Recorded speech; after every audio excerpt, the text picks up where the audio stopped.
Jesus, he wasn't trying to anger people. I mean, and the reality is, by the way, because when someone gets mad at you, they stop listening to you many times. So it's not that Jesus is like, let's just get everyone upset. But he's having to say truthful things in order to help the audience, okay? And he's saying things that he believes that they're struggling with. You may feel picked on again today. Alyssa, I'm not coming for you. I promise. No, I'm just kidding. And what Jesus deals with today, we're still struggling with. I've said this for a while, and I still feel comfortable saying it. We like Jesus for the most part, but we do want him to stay out of our wallets and our marriages. I've seen the church really being challenged in this area. You know, I tell you, you can hear guilt or justification come up with the wallet discussion. You can hear anger and bitterness whenever you get into the marriage discussion. But Jesus is dealing with Pharisees that were lovers of money. Hey, you ever heard about preachers who try to profit off people? You think we still struggle with that today? Have you ever heard of preachers that don't want to talk about marriage and divorce anymore? Because that's going to cause issue among the flock, or maybe that the preacher himself is guilty of it, yeah? Can we get into this? So we're still in the context of these religious leaders that are upset with Jesus because he's eating with sinners and tax collectors. So he's not rejoicing over them repenting. And so he gives this threefold parable of the lost, remember, sheep, coin, and now we just really get to the heart of it, the lost son. And it's not about the son, it's about the older son who won't rejoice, okay? So I've said that, but Jesus isn't done. We're in Luke chapter 16. He also said to his disciples, so I want you to picture this. So he's made his point to the Pharisees and now to his disciples. There was a rich man who had a manager, and charges were brought to him that this man was wasting his possessions. Wasting, by the way, this could just be a coincidence, but it's the same term for squandered in the prodigal son, how he goes and he squandered, wasted all of his money. And so now you've got a manager that's wasted the rich man's possessions. Okay. And he called him and said to him, "What is this that I hear about you? Turn in the account of your management, for you can no longer be manager." And the manager said to himself, "Oh, what shall I do since my master is taking the management away from me? I'm not strong enough to dig," which is kind of funny. It's like, I can't do manual labor. And I'm ashamed to beg. I've decided what to do so that when I am removed from my management, people may receive me into their houses. By the way, I always, just as a side note, I always wonder if I would have chuckled whenever Jesus, because when he gives these parables, everyone's so proper. Like, he says to himself, I shall do this, and it makes you wonder, like, would I have laughed, or, was there some, but Jesus nonetheless is like, he's still right on. Like, this is the thought process. It's the internal workings, the working things out that we do, yeah? So summoning his master's debtors one by one, he said to the first, "How much do you owe my master?" He said, 100 measures of oil. He said to him, "Take your bill and sit down quickly and write 50. Ooh. Then he said to another, "And how much do you owe?" And he said, 100 measures of wheat. And he said to him, "Take your bill and write 80. And the master commended the dishonest manager for his shrewdness. And now Jesus, so here we go. "For the sons of this world are more shrewd in dealing with their own generation than the sons of light. And I tell you, make friends for yourselves by means of unrighteous wealth, so that when it fails, they may receive you into the eternal dwellings." Hold on, let me finish this next portion. One who is faithful in a very little is also faithful in much, and one who is dishonest in a very little is also dishonest in much. If you then have not been faithful in the unrighteous wealth, who will entrust to you the true riches? And if you have not been faithful in that which is another's, who will give you that which is your own? No servant can serve two masters, for either he will hate the one and love the other, or he will be devoted to the one and despise the other. You cannot serve God and money. And I've titled this one, it's the weird parable, man. It's weird. It's weird, but really it's not. The only thing that's weird about it is that Jesus is using an example of a guy that's being deceitful. But guys, come on. You think, is Jesus trying to tell you to be deceitful? No. What was the owner of all the possessions happy that the guy, said, hey, mark it down to 50, mark it down to 80? You could say, well, I'm sure it's going to make those people happy, and they're going to appreciate the master. Well, but he loses money. But he's got to give a touche to the guy. Touche. And what Jesus is saying, he's thinking long term, and he's going, well, if I do that, I can make friends with these people, and they'll care for me, right? And so he's going to help them, and they're going to help him. Oh, so Jesus is telling you a little tactful way, how to take advantage of people. No, he's not saying that either. But he is saying, you can even take a guy like this and you can learn something from him. Do you see that? He's not condoning what he does, but how he does it. He's like, just think about this for a moment. Now, I will tell you what I think the application, actually. I think what Jesus is saying is, because we got to deal with this passage. Verse 9, and I tell you, make friends of yourselves by means of unrighteous wealth, so that when it fails, they may receive you into eternal dwellings. You can't cite, what are you saying? And I think what Jesus, because this is in harmony with a lot of his other teachings, he's saying the good that God has given to you, help others with it. And invest in that. And that's wise. And that's good. And those people will receive you into eternal dwelling. That's like a heavenly abode. Do good with what you have.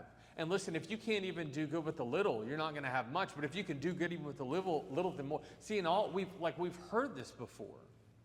These are passages like, if I may, Luke chapter 12, even in our own study. Luke chapter 12, verse 33. I'll do this very quickly. Sell your possessions and give to the needy. Provide yourselves with money bags that do not grow old, with a treasure in the heavens that does not fail, where no thief approaches and no moth destroys. Again, I could go to a few other passages like that. I'm not going to say it, but I did want to remind us of Paul's instruction to the rich. I'm in 1 Timothy, brethren, chapter 6. 1 Timothy chapter 6. I'm going to start in verse 8. But if we have food and clothing, with these we will be content. But those who desire to be rich fall into temptation, into a snare, into many senseless and harmful desires that plunge people into ruin and destruction. For the love of money is a root of all kinds of evils. It is through this craving that some have wandered away from the faith and pierced themselves with many pangs. In other words, this pursuit, this love of it, has hurt you. And then you'll be reminded in verse 17, as for the rich in this present age, charge them not to be haughty, nor to set their hopes on the uncertainty of riches, but on God, who richly provides us with everything to enjoy. They are to do good, to be rich in good works, to be generous and ready to share, thus storing up treasure for themselves as a good foundation for the future, so that they may take hold of that which is truly life. So I think what Jesus is saying is notice what this guy does, and notice how he makes friends with these people. But listen, that's the world for you with unrighteous. And what will you do with what's given you? What will you do with what's given you? I'm going to tell you, make friends that they may welcome you into the eternal abode, but not trying to take advantage of people, not trying to gain money. No. Help. And watch the power of God in the kingdom at work here. Do good with what's been given you. Yeah, and really when you look at it that way, it's like it's a weird parable, but it's kind of not. It's just we're not used to seeing him use like an evil example. But get what he's saying, get what he's not saying. Here's the thing, he says that to the disciples, the leaders hear it, and here's their response. So now we're back in Luke chapter 16, verse 14. The Pharisees, who were lovers of money, heard all these things, and they ridiculed him. Shocker. Yeah, I mean, of course they would. And here's the thing, Jesus isn't going to let it go. And so, he said to them, you are those who justify yourselves before men, but God knows your hearts. For what is exalted among men is an abomination in the sight of God. So, we're joking, Alyssa, like, hey, I feel like but could you imagine Jesus now looking at you? You're scoffing, whether internal or, ridiculing him. And can I paraphrase that? I know your inner workings, and I know how you try to justify your hate of God. You're God haters. And I know how other people view you, but I want to let you know right now that me, God, we see you, and you're an abomination. So keep ridiculing. Keep laughing. And let me emphasize, I know your internal thoughts, and I know how you justify yourself. Brethren, have you ever tried to justify yourself? It's not a pleasant voice, is it? But you've done it and I've done it. Well, it always starts with well. But he's not done. The law and the prophets were until John. Since then, the good news of the kingdom of God is preached, and everyone forces his way into it. This is an interesting passage. So in other words, the law and the prophets are leading up to John in this moment, but he goes, but now here we are, and now I'm here to present the good news. And there are those that force their way into it. Some interpret that, and maybe this is what it is, that now on the positive side, you have people that are really doing all that they can to get in. But that term forces is actually, it's an idea of violence. It's a very strong term. I interpret this, and I could be wrong, but whenever I look at Matthew chapter 11, he brings in John the Baptist again, and this point that he makes sounds very familiar, and it kind of, I don't know, let me just read it for you. Matthew chapter 11, 12 through 13. From the days of John the Baptist until now, the kingdom of heaven has suffered violence, and the violent take it by force. For all the prophets in the law prophesied until John. And then he goes on, and if you are willing to accept that he is Elijah who is to come, he who has ears to hear, let him hear. I lean towards Jesus, and you're trying to force your way in violently, and it ain't going to work. And I know what you're doing to the kingdom of God, and I know the persecution that comes from you. You're trying to persecute it while enter it, and it ain't going to happen. And then he continues on, and he says, but it is easier for heaven and earth to pass away than for one dot of the law to become void. And I think translation on that one, and you're a lawbreaker, but the law ain't going anywhere. And the law pointed to me, and you're rejecting me. So keep scoffing, keep mocking, keep ridiculing, keep justifying, but we got a problem. And now you got this weird thing where he talks about divorce. And you're like, well, maybe this just like Luke's kind of doing this kind of like proverbial approach, like, oh, and this. But here's the thing, after that, he continues the discussion of money, of wealth. So let me read this. Everyone who divorces his wife and marries another commits adultery, and he who marries a woman divorced from her husband commits adultery. In Luke's account, he doesn't even give the exception except for sexual immorality. Do you see that? Brother, can I just say something? But see, I actually think there's a context. So I'm saying this as a sidebar. Are you ready to hear my preaching on marriage and divorce? I don't need 4 hours for it. You ready for it? God is anti-divorce. Moving on. No, really, like he's anti-divorce. Moving on. You want me to say more? I'll give you a little bit more. Okay, I'll give you a little bit more. There is an exception, sexual morality, but I would still say this: if you can forgive sexual morality, please forgive sexual morality and keep the marriage together. But I do acknowledge that he gives that exception. There's discussion in 1 Corinthians chapter 7 about the one who's married to a non-believer, and if the non-believer leaves, they're no longer bound. And there's 2 ways that that's interpreted, and one is that literally, like, if you got that situation, a person can move on and they can marry again. But I'm not of that class. I don't think that's what he's saying. I think that God is anti-divorce. I think it's marriage for life. I think, in other words, they're not bound to follow the road of hell to that unbelieving spouse. We can talk about it, but I'm just telling you, like, I don't need to be long-winded. That's where I'm at. But my biggest deal is he's anti-divorce. Now, the context, why would we be talking about this? Well, because what's at the heart of all of this? What's at the heart of wealth? What's at the heart of possessions? Who are you seeking to please? Yourself. And in Jesus' time, what would a Jewish man do with a wife that hasn't been pleasing to him? Especially a lot of the Jews. She burns the food. We laugh. Do you know literally there was a school that literally justified putting away your wife if she messed up the meal? And so what is that? That's an abuse. And that's you driven. That's like, you're not doing it for me anymore, so I'll choose someone else. See, we're not just talking about money. We're not just talking about possessions. Your wife can become your possession. If you look at it that way, it's just another thing to be tossed to the side and then go on and move on to someone else. Let me ask you, has anything changed in 2,000 years? So no, I don't think it's random. I think he goes, oh, and by the way, quit treating your wives and your spouses like property and get over yourself and get into the kingdom.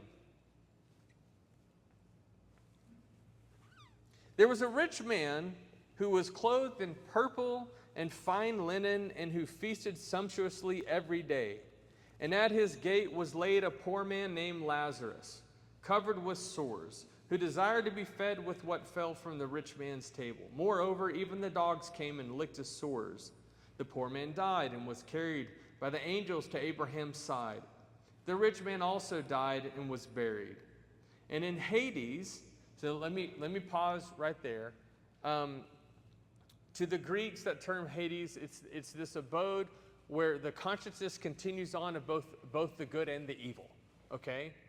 And so Hades is used, it looks like it's very comparable to the Hebrew Sheol. Okay? It is not hell. That's different than hell. Okay? But I'm just saying, like this, if you're here and you're going, I don't know even what we're talking about right now, I just wanted to explain that for just a brief moment. Okay, so the rich man also died and was buried, and in Hades, being in torment, he lifted up his eyes and saw Abraham far off and Lazarus at his side. And he called out, Father Abraham, have mercy on me, and send Lazarus to dip the end of his finger in water and cool my tongue, for I am in anguish in this flame. But Abraham said, Child, remember that you in your lifetime received your good things, and Lazarus in like manner bad things. But now he is comforted here, and you are in anguish. And besides all this, between us and you a great chasm has been fixed, in order that those who would pass from here to you may not be able, and none may cross from there to us. And he said, Then I beg you, Father, to send him to my father's house.